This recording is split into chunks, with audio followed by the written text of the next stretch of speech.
So how much yield can the investor earn from the Pendle's LSD the product? The 6%? Okay, so again, it varies from different products. So if it's fixed rate, yes, we're looking at around 6% to 6.5%. Staffy, I believe it's as of a couple of hours ago, it was trading at around 6.8%, which means that if you buy PT today, you are locking in the yield of the RETH, Staffy RETH, Rep ETH at 6.8%. Oh, Uh, it's fixed rate. But of course, this number, depending on the time of entrance, right? Like tomorrow, yeah. So if there are more speculation, it could potentially change. But when you enter into a position, you buy the PT and you lock in that price, that's going to be your fixed gain. Now, if it's LP, if you provide liquidity to the pool, I think we're looking at maybe 15 to 20% base APY. If you have VE Pendle, you can boost it even more, up to 2.5 times. And YT, it really varies. So I think YT yield is a little harder to explain, but it mainly revolves around the trading of the yield. how many team members are working on the Pendle? We have 20 people now working on the product. Oh, huge. Yeah. So how many developers are in your company? Actually, in terms of the split, right? So we have developer, we have product, and we have growth team. I would say in terms of the, yeah, it's 8-8-4 kind of split. So 8 developers, front end, back end, and smart contracts, and then 8 individuals in growth, and then 4 people in product. Oh, I see. Well, I think it is a very fair enough, and then it's a big team in the DeFi actually. It's 20 the people are very Yeah. large size of the team. So well, so you guys are the generating the revenue on the Pendle, right? Yes.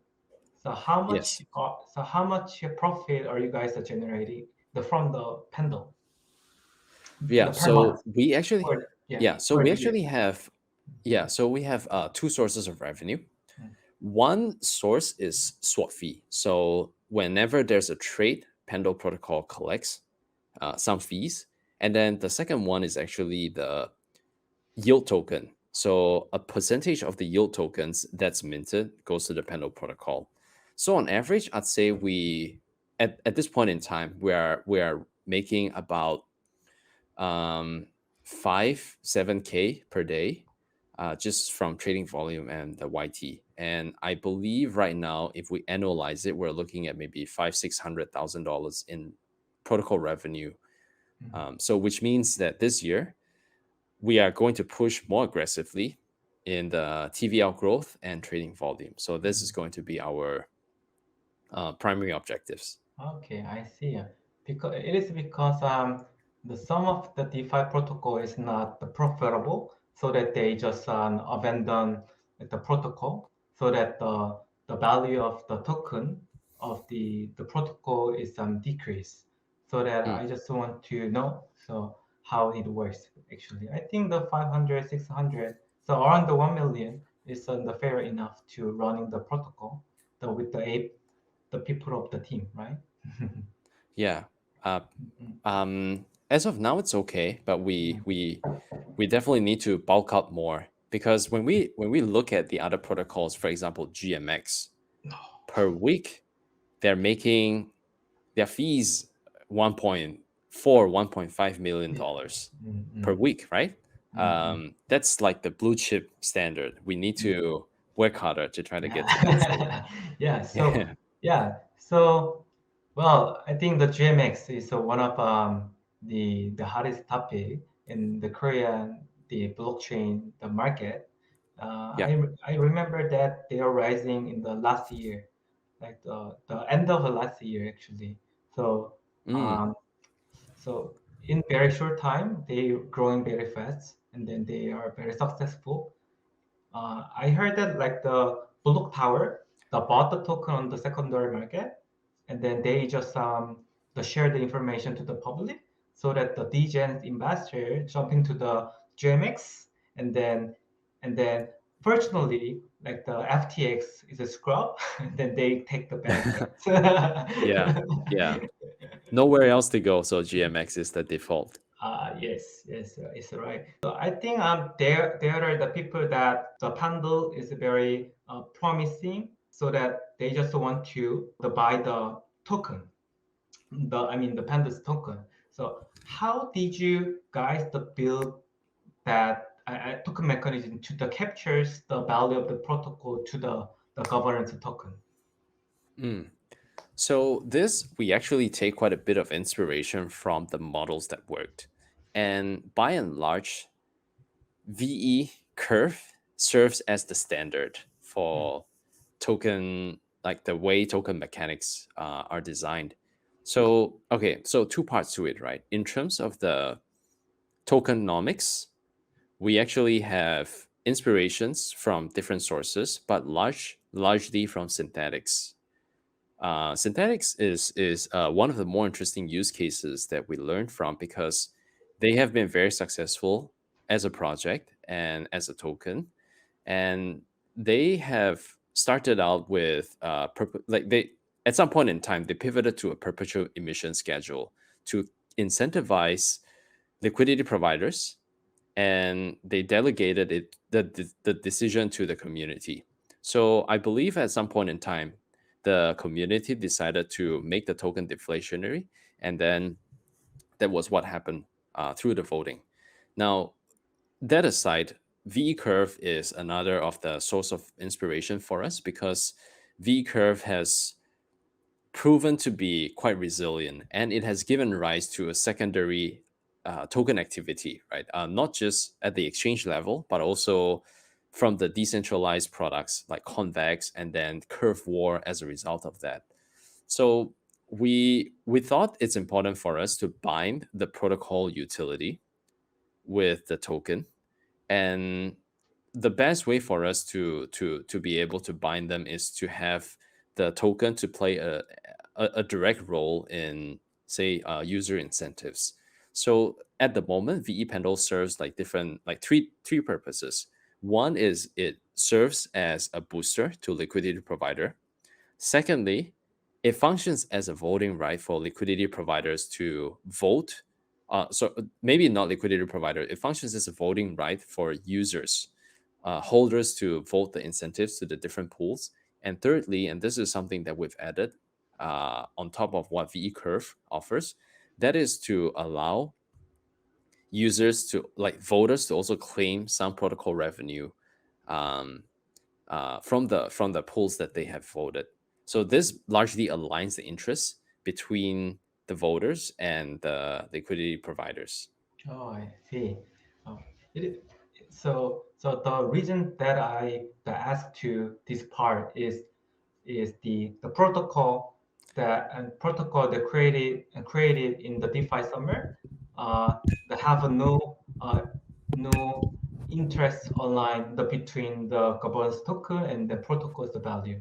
That was the very big problem. So that the governance token is just the drop a lot Yeah. in the price perspective. But I think the reason why the GMX is very hottest the topic in the world is they trying to connect. Try to connecting the token value to the protocol the value. So I think that is very good. Very important part. So right. It's important. Yeah, it's important. Mm-mm. So yeah, of course, like GMX is also an inspiration, because with GMX, I think one of the more important breakthroughs in the protocol is the real yield narrative, right? So they do the payouts not in the native token, but in the form of ETH. Yeah, in the same way, I think like when we pay the protocol fees to the V Pendle holders, it's also in the form of ETH. Yeah. So thank you. So what is the next step in the 2023? So is there anything you can update for the Korean investors? Yes, of course. Actually, I think 2023 is going to be a pretty interesting year for us, because we have a lot of plans that we want to do. And again, like I said, we have not achieved a very meaningful product market fit. So that means we need to continue to experiment and try so that we can become like the top of mind for fixed rate products. Now, what I can share at the moment is that we will focus on more asset listings. So right now, the asset listing is largely confined by us. So I think like every day, every week, you see very interesting assets getting listed on like just across the board, right? So we want to be able to capture those waves and list assets as quickly as we can. Um, so that's one. And then secondly, looking at expansions beyond just Ethereum and Arbitrum, to our knowledge, and I can say that with this with like uh, absolute certainty, right? There are many other products outside of Ethereum and Arbitrum that are very interesting. Right now, because we only have Ethereum and Arbitrum, we are not able to capitalize on opportunities in other ecosystems. So definitely we're looking at expansion, and so that we can capture these opportunities and offer more yield venues for traders. And the third part is we will continue to focus on reducing the complexity of the product. Again, because I think fixed rate quite easy, but if you dive deeper, there are a lot of mechanics that are quite native to the product vertical, and it's not the easiest to understand. So we have an obligation to try to reduce the barrier for users to participate in our protocol. So one of the more immediate things that we'll do is to revamp our simple UI. So our simple UI is actually one of the more important changes that we've incorporated in V2. But to a large extent, I think the simple UI still hasn't served its purpose as a default venue for retail users who want to get exposure in assets. So buy asset at a discount, the framing might not be as intimate with retail users. So we need to change that. So changing that, reduce the barrier for users to participate. I think hopefully we can see more traction. Okay, I see, I see. Wow, thank you for the explanation. And I think you guys are the the making in this year. And then I hope that you guys are the growing very fast. And then every DJ like I hope that every DJ is saying like the Pendle about the Pendle. Yeah. I Well, hope so. Yeah. we almost covered the topics. I have some question about why you are the picking up the Korean market for the marketing stuff.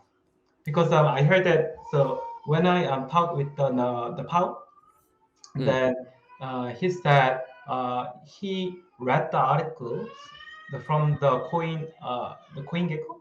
They say that the market is very bullish. It is because the arbitrage and then the Aptos the trading volume is very high. So yes. is it the reason that you guys are expanding your business to Korea? Partly, but because like when I was at Kyber, I've also had frequent visits to Korea. So I like to think that I have some understanding of the consumer preferences in Korea. But of course, like my knowledge might be outdated by now. But I think over the course of the last couple of years, the penetration, like just the crypto penetration across the Korean population has been pretty high and successful relative to many other economies. And I think that user education is because of that, right? The user education is likely more straightforward as compared to, let's say, if we were to do it in some other countries where crypto is still a very foreign concept. Right now, I guess like if I were to go to Korea, I can just talk about Bitcoin. I think maybe 4 out of 10 people would know what Bitcoin is and they know where to get it. Yes. So that makes our life easier. We can focus on the other aspects, like how you can generate yield on top of Bitcoin or ETH and the strategies. So we don't have to focus on the basics. So in terms of readiness, I think the Korean population is definitely at the forefront of many other economies. And now we're connected. I think definitely we want to explore, learn from you how we can better position ourselves in the Korean market.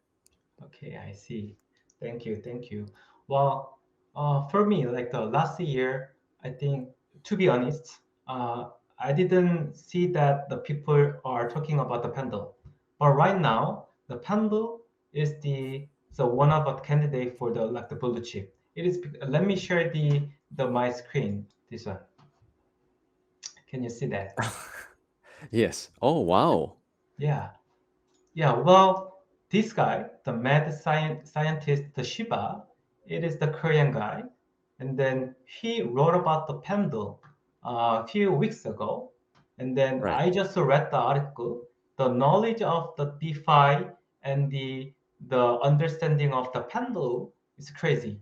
I think he covered everything about you guys. Mm, So, well, so when I saw that this kind of the stuff, and then I think the Pendle is the time to expand the business to the Korea. That is why me and the Power. Oh, we need to do like the recording the video and the just the present the good protocol to the Korean retailers and retail investors. So I see. yeah. This is very humbling. I mean, it's Mm, it's definitely good to see coverage in foreign mm, language. mm, I think we got lucky first and mhm. foremost. We got very lucky to have been featured quite Yeah. prominently by a number of influencers and thought leaders. Mm, We also experimented quite a lot of different narratives, but the LSD one worked out in our favor. yeah. Okay, thank you for your time today. So, do you have any last word to the present to like the Korean the investor and then Korean the user? Yeah, typically I'd like to end off by asking the viewers to follow our social media. Twitter being the primary venue. So our handy is actually Pendle underscore FI. So it would be great if yeah the viewers can follow. We will have a pretty exciting roadmap for the rest of 2023. So that is the best way for us to stay connected. Okay, please the follow the Twitters for the Pendle, and then please the click the like and then love and then show the Thank you. thank you so much. Yeah. Thank you. Thank